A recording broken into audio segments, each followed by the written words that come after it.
Chili. Chili wants me to hurry up so we can get on the road. But there's this really great fact sheet that I'm going to be traveling with. I'm going to hand it out to pet owners. I'm also going to be posting it to my blog. It was a study done by AAA and Kurgo about doggy distractions.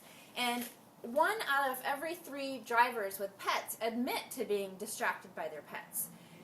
If you just reach over and pet your dog, or you give them a treat, or perhaps they're sitting in your lap, any of those things can certainly cause a distraction. And we all know that distractions when you're driving can lead to accidents. So I'm going to be passing out some important information, and also a little early Christmas present for all the pups that I meet along my way. Chili and I are going to be giving out these fun Toyotables for travel. We'll see you on the road, guys. Okay, so there's 3 different types of restraints that I use for Chili when we're traveling in the Sequoia. Since we're going on such a long road trip, we're going to travel with him mostly in his crate because he's really comfortable in his crate. He can sleep, he can stand up and turn around. But the whole point is you want to make sure that the crate or the carrier that you're using is secured to the seat or to the cargo area, so that if you were in an accident, it wouldn't be jostled or thrown from the vehicle. So we've got a couple of different tie downs here on Chili's crate. One is here and one is in the front, and that will keep the crate from going forward or backward.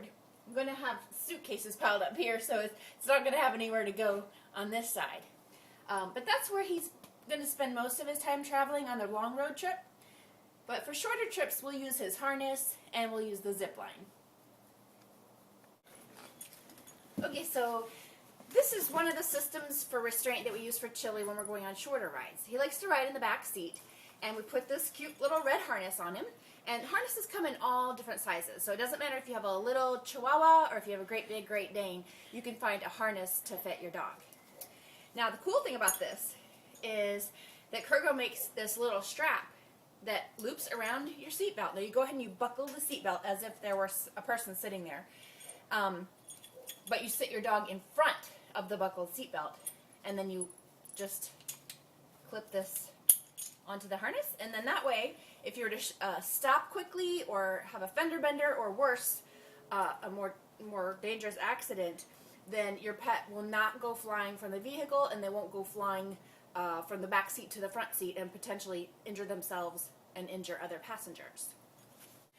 So Chili's 3rd type of restraint when we travel in the car together is a zip line.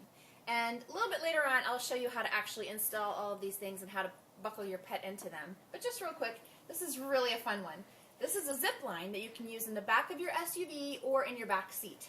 You just connect these hooks to either side of the where you hang clothes or the handles that are up above, and then your pet is wearing a harness that then clips to this carbiner.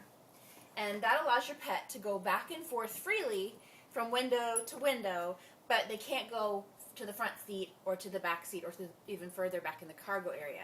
And that's good because, number 1, it keeps them out of trouble, and number 2, if you were in an accident or had to stop quickly, your pet won't go flying, get catapulted either out of the car or toward the front of the car where other passengers might be sitting.